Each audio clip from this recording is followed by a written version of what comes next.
The massive council chamber stretched out like a crystal cathedral, its walls made of pure light that shifted colors with each speaker's words. Ambassador Sarah Chen sat in the human section, a small area that looked tiny compared to the grand spaces given to older species. Her dark suit stood out among the flowing robes and energy forms of the other delegates. She watched as Counselor Vextar floated above his speaking platform. The Zephyrian looked like a living diamond, his crystal body catching the light and throwing rainbows across the chamber. When he spoke, musical tones filled the air instead of words, but the translation devices turned his sounds into perfect English in Sarah's ear. Honored beings. Vextar's translated voice was smooth and calm. We gather today to discuss the unfortunate situation on the Rim worlds. The Korthak have continued their aggressive expansion, but we must remember our principles. Violence only creates more violence. Sarah's hands stayed folded in her lap, but her jaw tightened just a little. 3 years she had sat in this chamber.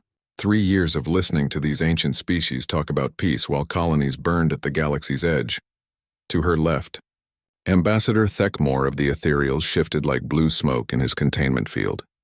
The gas being had no real body, just thoughts held together by energy fields. His voice came from speakers built into his chair.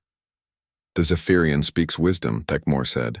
We have evolved beyond the crude responses of our primitive ancestors.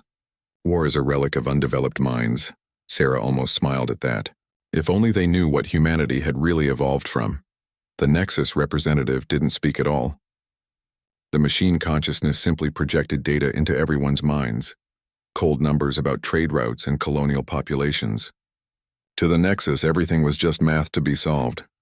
The humans have been quiet today, noted Counselor Yurthak, one of the insect-like hive queens.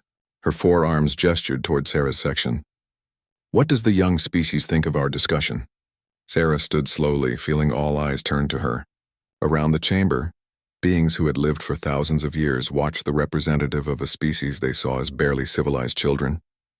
Honored counselors, Sarah began, her voice carrying clearly through the chamber's acoustics. Humanity appreciates the wisdom of this council. We came here as a species seeking to leave our violent past behind. We have learned much about peaceful resolution from your example. Nods and harmonious sounds came from around the chamber. This was what they expected to hear from the humans. Gratitude for being taught how to be civilized. However, Sarah continued, I must ask about the practical aspects of our response to the Korthak situation. The economic sanctions we imposed 6 months ago have had no effect. The diplomatic protests have been ignored. Meanwhile, 17 colonies have gone dark. Patience, young human. Vextar's crystal form chimed. These things take time. The Korthak will see reason eventually. All species do, when shown the benefits of peaceful cooperation.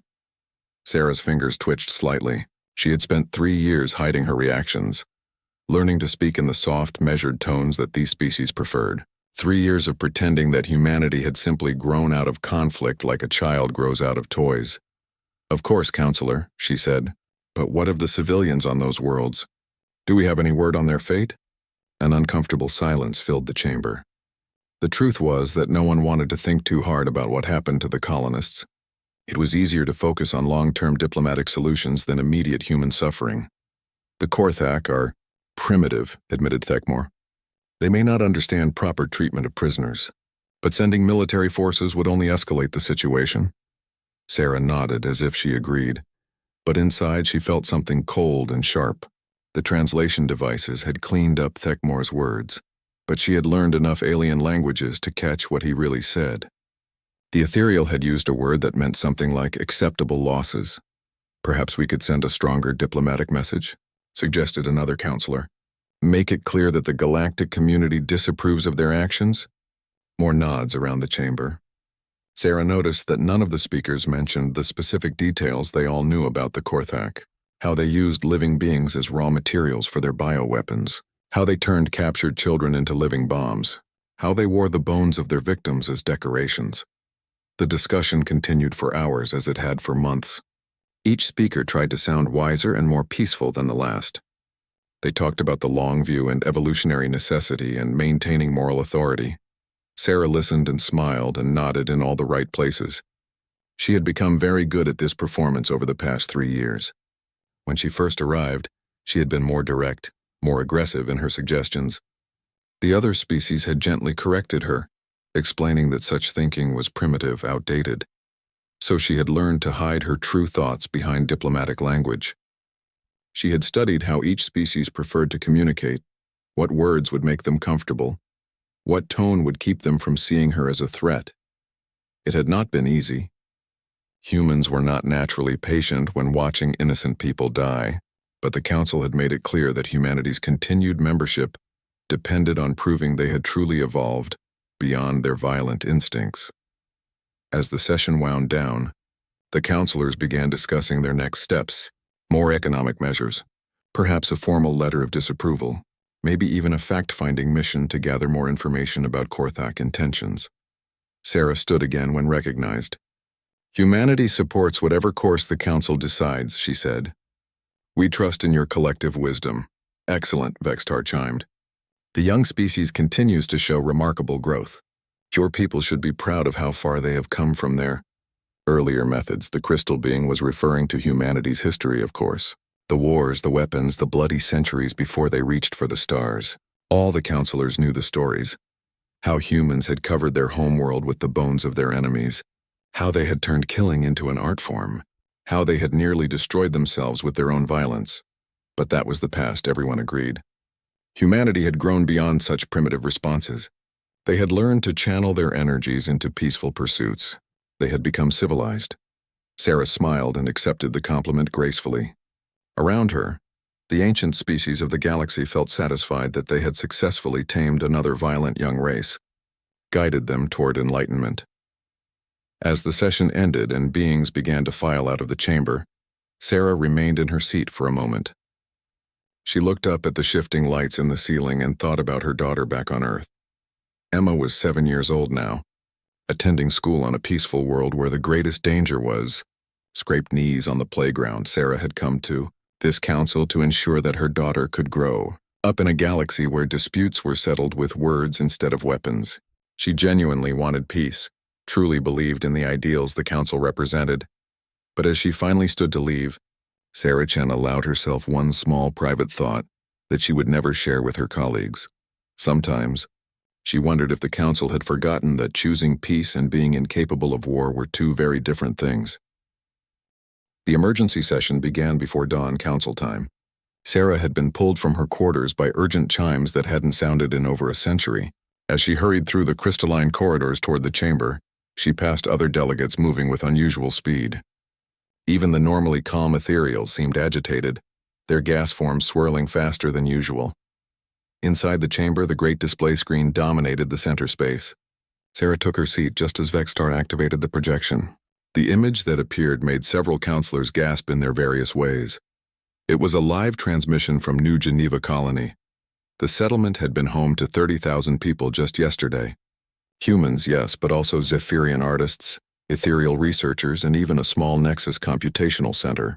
It was meant to be a symbol of galactic cooperation, different species working together in harmony. Now it burned. The Korthak had arrived in the night with their bioships, living vessels that pulsed with organic weapons. The colony's shields had lasted maybe an hour against weapons that seemed to evolve and adapt in real time. Sarah watched the feed with growing horror as Korthak warriors moved through the streets. They looked like nightmares made real, tall, covered in chitinous armor that wasn't worn but grown from their own bodies. Their faces were hidden behind bone masks decorated with the remains of previous victims. Some carried weapons that looked like twisted animals. Others had replaced their arms entirely with biomechanical killing tools. But the weapons weren't the worst part. "Turn off the audio," Vextar commanded. But it was too late. The screams had already filled the chamber. Not just human screams, though those were the loudest. The musical distress calls of dying Zephyrians, the electronic wails of damaged Nexus units, and underneath it all the sound the Korthak themselves made. Not quite laughter, not quite howling. Something that spoke of pleasure in causing pain. "This is barbaric," whispered Thekmor, his gas form turning darker colors. "How can any species find joy in such actions?" Sarah couldn't answer. She was watching the screen with eyes that saw too much. A Korthak war leader had found a group of human children hiding in a school. The camera feed was coming from a security drone, too small for the aliens to notice. The war leader was speaking to the children in broken standard, telling them what he was going to do to them, explaining how their bones would become decorations, their flesh would feed his weapons. The youngest child, a girl who couldn't be more than 7, was crying for her mother. Sarah's hands gripped the arms of her chair until her knuckles went white. That little girl had the same dark hair as Emma, the same big eyes full of fear and confusion. "We must send aid immediately," declared Yirthak, her insect features clicking with agitation. "This cannot be allowed to continue." "What aid?" asked another counselor. "The Korthak bioships are already in orbit. Any rescue mission would take days to organize, and by then it would be over." Everyone in the chamber knew it. The Korthak didn't take prisoners for long. They used living beings as raw materials for their weapons, but the process was quick. There was no profit in keeping victims alive once they had what they needed. "Perhaps we could negotiate," suggested Vexistar, though his crystal form had lost much of its usual brightness. "Offer them something in exchange for the civilians." "With what?" Sarah found herself speaking before she realized it. Her voice was still diplomatic, but there was something underneath it now that hadn't been there before. "They're not interested in trade goods or territory. They want to hurt people. That's what they came for." The chamber fell quiet. Counselor Yirthak turned her compound eyes toward the human section. "Ambassador Chen, your tone suggests anger. Remember, such emotions cloud judgment." Sarah looked at the Hive Queen for a long moment. Then she turned back to the screen, where the Korthak war leader had finished his speech to the children. What happened next would stay with everyone in that chamber for the rest of their lives. The war leader reached for the little girl with the dark hair. "Stop the feed," commanded Vextar. "No," Sarah said quietly. "Don't you dare stop it. Ambassador, this serves no purpose. We cannot help those people now. Watching their suffering will only what?" Sarah's voice was still quiet, still controlled, but something had changed in it. Around the chamber, beings who had evolved beyond the fear response found themselves feeling uncomfortable for reasons they couldn't name. "Will only make us angry? Will only make us want to do something other than send another diplomatic protest?" On the screen, the little girl screamed. Sarah stood up slowly. Every eye in the chamber was on her now, but she only looked at the display. The war leader was laughing as he lifted the child, and Sarah could see other Korthak in the background doing similar things to other civilians. 3 years, she said, and her voice carried clearly through the chamber's perfect acoustics. 3 years I've sat in this room and listened to speeches about the nobility of peace, about how violence is primitive, how enlightened species resolve conflicts through dialogue. She turned to face the other delegates. Several of them shifted uncomfortably. There was something in her eyes that hadn't been there before, something that made ancient instincts whisper warnings. "Do you know what that little girl's last words were going to be?" Sarah asked. She was calling for her mama. In standard, so the translation would be clear. She wanted her mother to save her. "Ambassador," Vextar chimed nervously, "you must not let emotion—" "Where's her mother now?" Sarah continued, ignoring the interruption. "Dead, killed in the first wave." "Where's her father?" "Being turned into biological weapons in the Korthak processing centers." "Where's the galactic community that's supposed to protect innocent civilians?" She gestured around the chamber. "Sitting here, talking about our principles." The silence that followed was unlike anything the council chamber had experienced before. For centuries, these beings had prided themselves on their evolution beyond primitive responses. They had transcended anger, fear, and hatred. They were civilized. But something in Sarah's voice was awakening memories they thought they had left behind. The Zephyrians remembered what it felt like when their crystal cities were attacked by raiders, before they learned to negotiate. The Ethereals recalled the desperate fury of their early wars. Even the Nexus units found their programming accessing data files they hadn't opened in millennia. "What would you have us do?" asked Thekmor, his gas form swirling uncertainly. "Send warships? Start a conflict that could spread across the galaxy?" Sarah looked at him for a long moment. Then she smiled, and every being in the chamber felt a chill they couldn't explain. "You're right," she said. "War is primitive, uncivilized, the response of species who haven't evolved beyond their violent instincts." She sat back down and folded her hands in her lap. The perfect picture of diplomatic composure. "I apologize for my outburst. Humans still struggle with emotional responses. We'll defer to the Council's wisdom as always." But as the other delegates began to discuss their measured response to the crisis, none of them noticed Sarah's fingers moving beneath the table. She was entering a code into her personal communicator that hadn't been used in 50 years. On the screen, New Geneva continued to burn, and somewhere in the dark between stars, sleeping things began to wake up. The council session had been adjourned for 3 hours, but Sarah remained in the chamber. She sat alone in the human section, staring at the now dark display screen where the horrors of New Geneva had played out. The other delegates had left to draft formal protests and economic sanctions, but Sarah hadn't moved.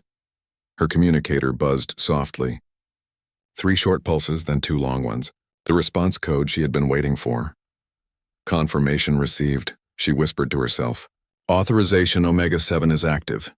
Across human space, things were beginning to move. Admiral Harrison, who had spent the last decade commanding peacekeeping patrols, found himself staring at orders he never expected to see again. The human defense fleet was mobilizing, not for another diplomatic escort mission or humanitarian aid delivery, but for something that had only existed in classified planning documents: total war. But it wasn't just the military responding. In laboratories on Earth that officially didn't exist, scientists were opening vaults that had been sealed since the last human civil war. Research that had been banned by every interstellar treaty was being dusted off and updated. Weapons that could sterilize entire star systems were being prepared for deployment. Sarah stood and walked to the chamber's main console. She entered her authorization codes and opened a secure channel to Earth Command. The figure that appeared in the hologram was a woman in her 60s with steel gray hair and eyes like winter storms. Director Martinez, Sarah said formally. The Council has failed to respond adequately to the Korthak situation. I saw the feeds from New Geneva, Martinez replied. Her voice was calm, but there was something underneath it that would have made the Council members very nervous if they could have heard it. How long do we maintain the facade? As long as necessary. The other species need to see this clearly. They need to understand what their philosophy really means when faced with true evil. Martinez nodded. The preparations are already underway. Admiral Harrison estimates 18 hours until the first strike force is in position. Dr. Reeves says the Biological Warfare Division can be ready in 12. And the special projects? The Prometheus initiative is spinning up. We'll have full capability within the day. Sarah closed her eyes for a moment. The Prometheus initiative. Even she had only heard whispers about it. Weapons that didn't just kill enemies but made them regret ever being born. Technology that could reach into the past and make entire species wish they had never evolved. Understood. Maintain communications blackout until I give the all-clear signal. Copy that, Ambassador. And Sarah? Yes? Make them watch. The connection closed. Sarah stood alone in the chamber for a few more minutes, then made her way back to her quarters. She had calls to make, reports to file, and a performance to maintain. The other delegates couldn't suspect that anything had changed. But things were changing, all across human space. On Earth, in a facility buried 3 miles beneath the Swiss Alps, massive doors were opening for the first time in 50 years. The weapons stored there weren't just tools of destruction. They were art pieces, crafted by a species that had turned killing into a science so precise it bordered on the supernatural. There were viral agents that could rewrite DNA in real time, turning enemies into whatever humans wanted them to become, nanomachines that could disassemble matter at the molecular level, leaving nothing but perfectly organized piles of component atoms. AI constructs designed for one purpose: to study enemy psychology and find the most efficient ways to break their will to fight. And at the very deepest level, in a vault that required authorization from 3 separate human governments to open, lay the crown jewel of human military technology, the Fenrir Protocol. Nobody alive had seen it deployed. The scientists who created it had destroyed all their research notes and submitted to memory wipes rather than leave any trace of how it worked. But the stories said it could make entire star systems simply cease to exist, not destroyed but removed from reality as if they had never been. Admiral Harrison stood on the bridge of the battleship Nemesis, watching his fleet assemble in the dark between galaxies.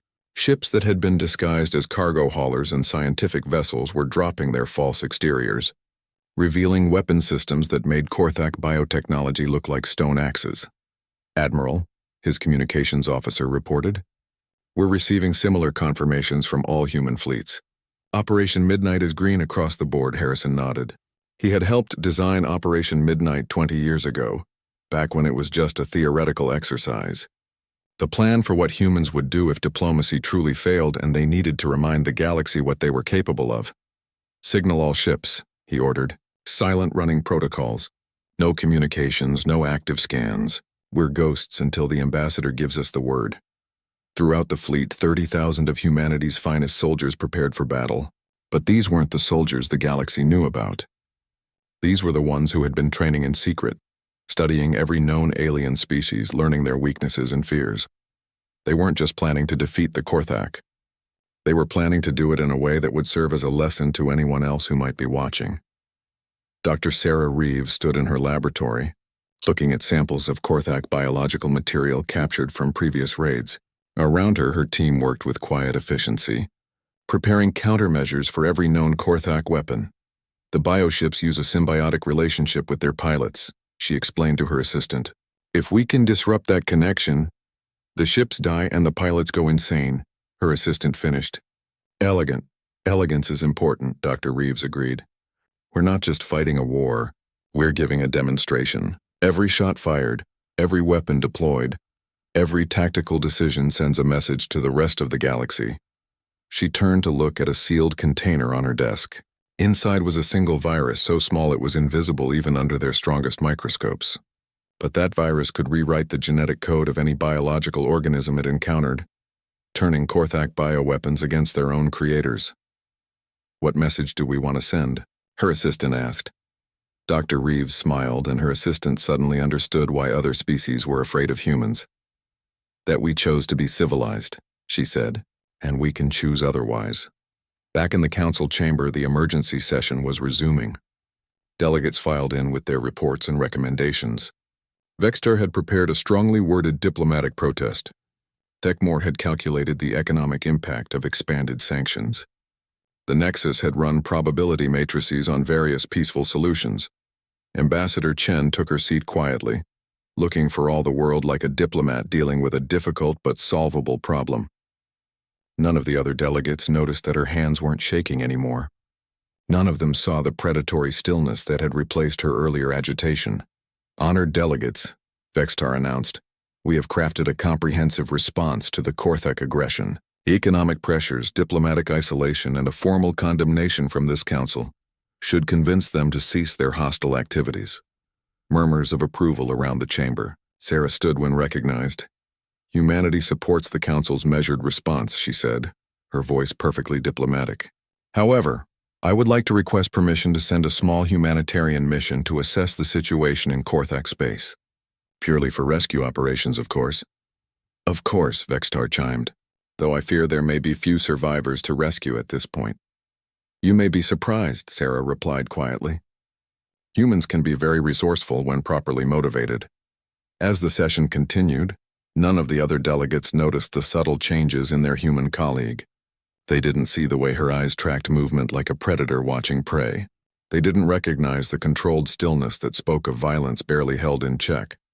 They had spent 3 years teaching humanity to be civilized, and they thought they had succeeded. They were about to learn the difference between choosing peace and being incapable of war.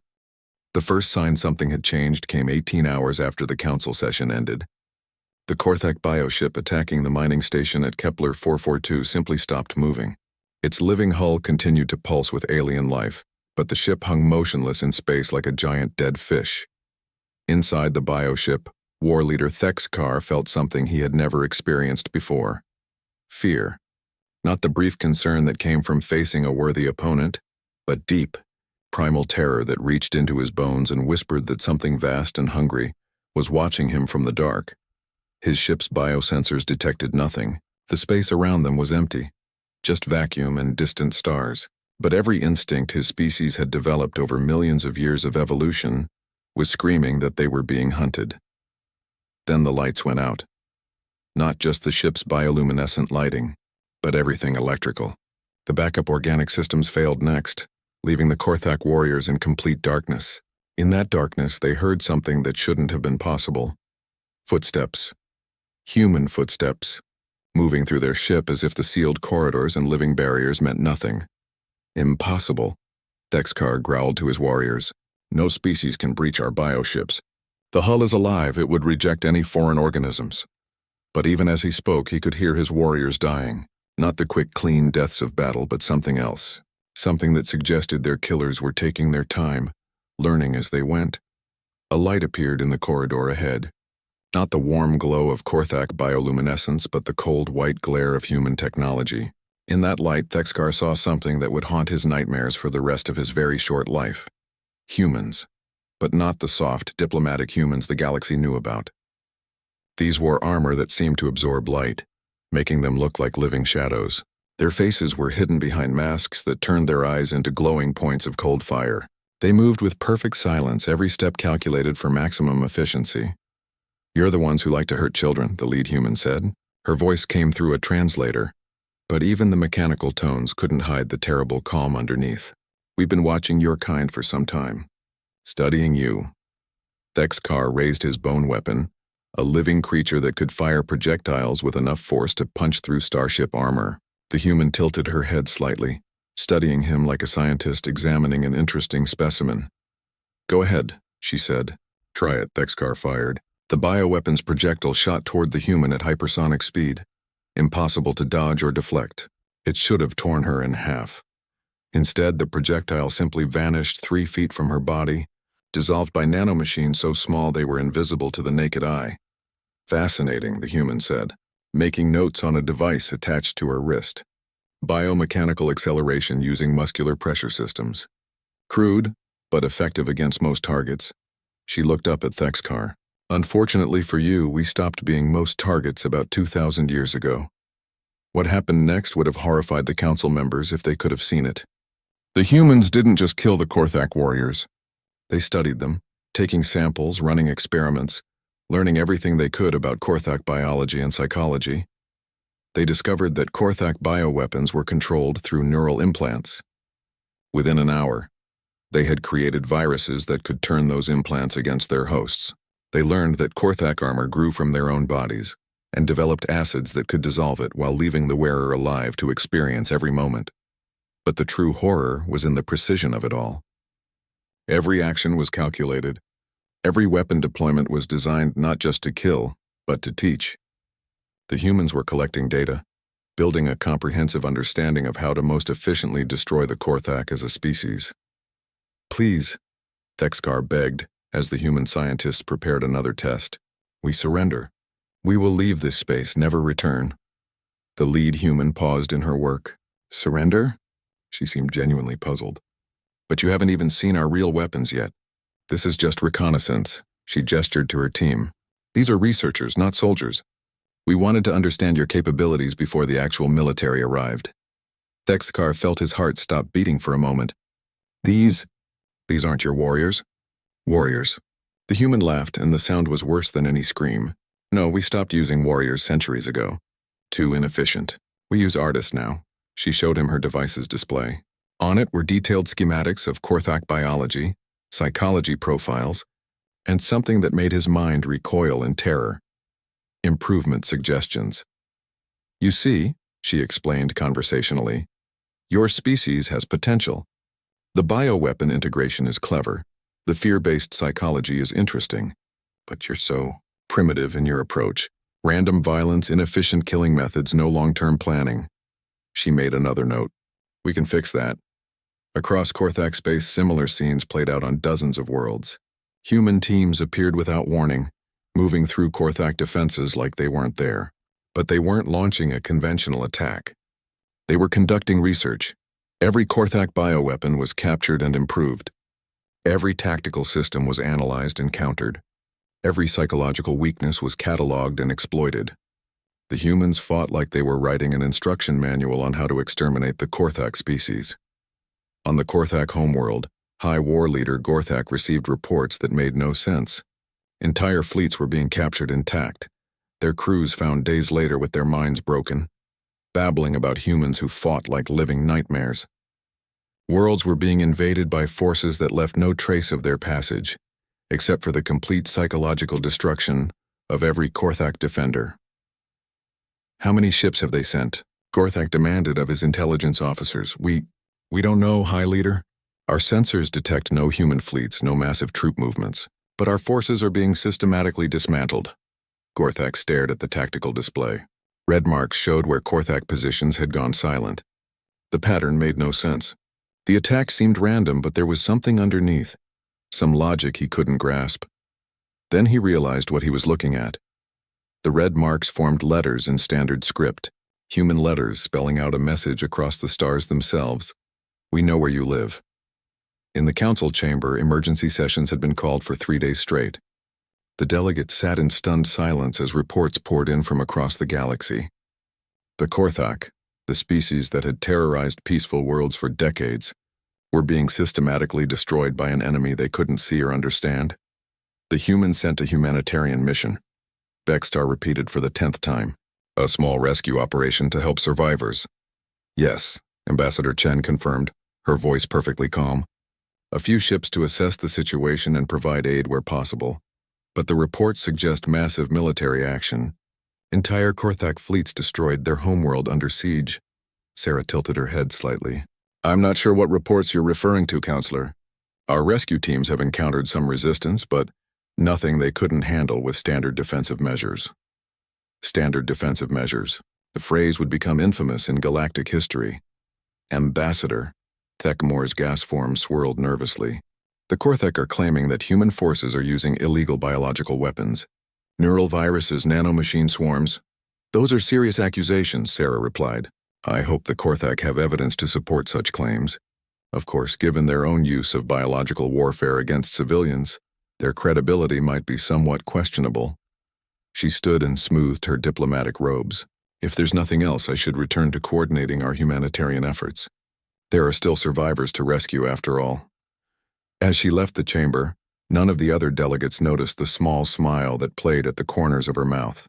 None of them realized that the humans had been planning this moment for 50 years, preparing for the day when the galaxy's civilized approach would finally fail. They had assumed that humanity had given up its capacity for violence. They were learning that there was a difference between disarmament and choosing not to be armed. 72 hours after the first humanitarian mission launched, High War leader Gorthak knelt in chains before the Galactic Council.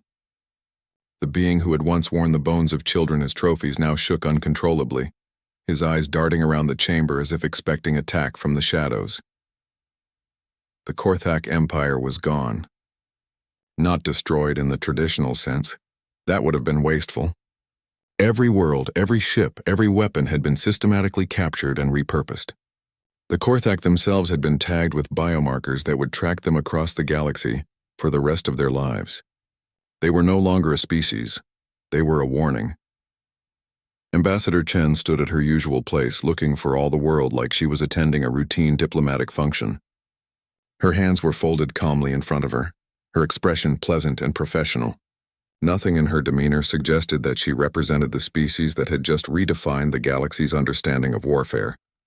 The situation has been resolved, she announced to the stunned council. All civilian hostages have been recovered. The Gorthak leadership has agreed to discuss terms for a permanent peace. Councillor Vexitar's crystal form had lost much of its usual brilliance. When he spoke, his musical tones were subdued, almost whispered. Ambassador, the reports we're receiving. They suggest that the entire Gorthak civilization has been neutralized. Neutralized is such a harsh word, Sarah replied gently. We prefer to think of it as educational correction. The Gorthak have been helped to understand the benefits of peaceful coexistence. She gestured toward the chained figure of Gorthak. The High War leader has been quite cooperative once he understood the alternatives. Gorthak whimpered at the sound of her voice. The creature that had once laughed while torturing children now couldn't look directly at any human without suffering what appeared to be a complete psychological breakdown. What did you do to him? Asked Thekmore, his gas form swirling in agitation. Nothing permanent, Sarah assured him. We simply showed him some educational materials. Historical documentaries about humanity's earlier periods. He found them quite informative. She didn't mention that those documentaries had included real-time simulations of what humans were capable of when truly motivated. Gorthak had experienced in perfect sensory detail what it would feel like to have his entire species hunted across the galaxy by beings who had turned extermination into an art form. But how? Demanded Earthak, her insect features clicking nervously. Your forces?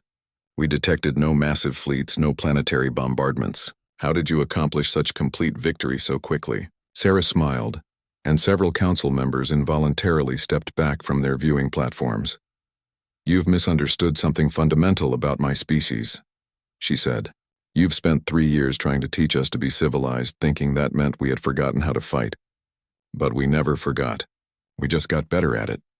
She activated a holographic display that showed the galaxy's current political situation. Where Korthak space had once been marked in aggressive red, there were now calm blue zones indicating human protectorates. The Korthak thought they understood warfare, because they could make weapons from living tissue and enjoyed causing pain. But war isn't about hurting people, that's just theater. War is about achieving political objectives through the application of force, and humans have had 2,000 years to perfect that science. The display zoomed in on the former Korthak homeworld. Instead of a devastated wasteland, it showed a thriving planet where former Korthak civilians were learning new trades under human supervision. We didn't destroy their civilization, Sarah explained. We improved it. The Korthak were never evil by nature. They were just poorly educated. They thought strength meant the ability to cause suffering. We taught them that true strength is the ability to choose not to cause suffering when you could. Counselor Vextar's crystal form flickered uncertainly. But the weapons? Our sensors detected biological agents, nanomachine deployment, technologies that violate dozens of interstellar treaties. Which treaties? Sarah asked politely. Humanity never signed agreements limiting our defensive capabilities.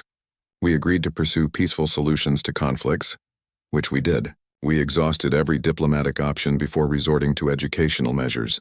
She turned to address the full council. But I think there's been a misunderstanding about what we agreed to when we joined this council. You thought we were promising to become helpless. We were actually promising to become responsible. The chamber fell silent except for the soft humming of the translation devices. Every delegate was beginning to understand that they had fundamentally misread the species they had welcomed into their midst. The beautiful thing about humanity, Sarah continued, is that we genuinely prefer peace. Cooperation is more efficient than conflict. Building is more satisfying than destroying. We would much rather solve problems through negotiation than violence.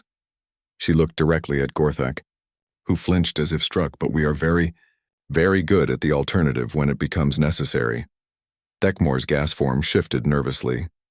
The biological weapons you used, the neural viruses, such things could be turned against any species. Could be, Sarah agreed. But why would we want to? Every species in this council has shown the wisdom to resolve conflicts through dialogue. You've all demonstrated that you can be reasoned with. She smiled again, and the temperature in the chamber seemed to drop several degrees. The Korthak couldn't.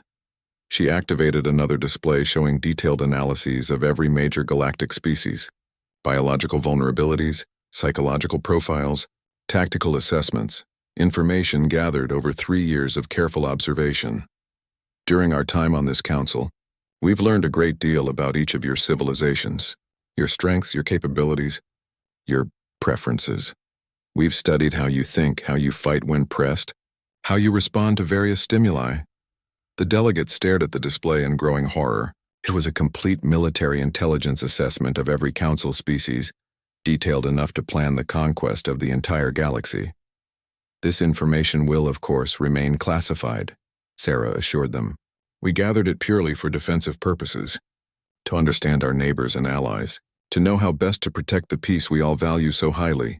She deactivated the display and returned to her diplomatic posture, which brings me to an important point. Some of you may be wondering about humanity's future role in this council, whether our capabilities make us a threat to galactic stability. She looked around the chamber, meeting the eyes of each delegate in turn. The answer is simple. Humanity will continue to be exactly what we've always been, the species that chooses peace because we understand the alternatives. We will continue to support diplomatic solutions to conflicts. We will continue to advocate for the protection of innocent civilians. We will continue to work within the Council's framework for maintaining galactic harmony. She paused, letting the words sink in. But we will not sit quietly while monsters parade as warriors. We will not debate the merits of negotiating with species that use children as weapons. And we will not pretend that choosing peace means being incapable of war. The silence that followed was absolute. For the first time in its history, the Galactic Council had nothing to say. Finally, Vextar found his voice. What? What do you want from us, Ambassador? Sarah's expression softened, returning to the diplomatic warmth they had known for 3 years. The same thing we've always wanted. Counselor. Peace. Cooperation. A galaxy where disputes are settled through reason rather than force. Where children can grow up without fear of beings like the Korthak. She gestured toward the broken war leader. The only difference is that now everyone understands what happens to those who threaten that peace. As the session ended and delegates began to file out, Sarah remained at her podium for a moment. She thought about her daughter Emma, safe on Earth, attending school on a world where the greatest danger was still scraped knees on the playground. The galaxy was safe for children again. That was worth any amount of fear in the eyes of former predators. As she finally left the chamber, Sarah allowed herself one last thought that she would never share with her council colleagues. Humanity had kept its promise. They had chosen peace over war, diplomacy over violence, cooperation over conquest. They had just never promised to be weak while doing it. Behind her, Gorthak continued to whimper in his chains, and the galaxy learned a lesson it would never forget. There are 2 types of species in the universe, those who can be reasoned with, and those who serve as examples to the others. The Korthak had chosen their category. The rest of the galaxy chose more wisely.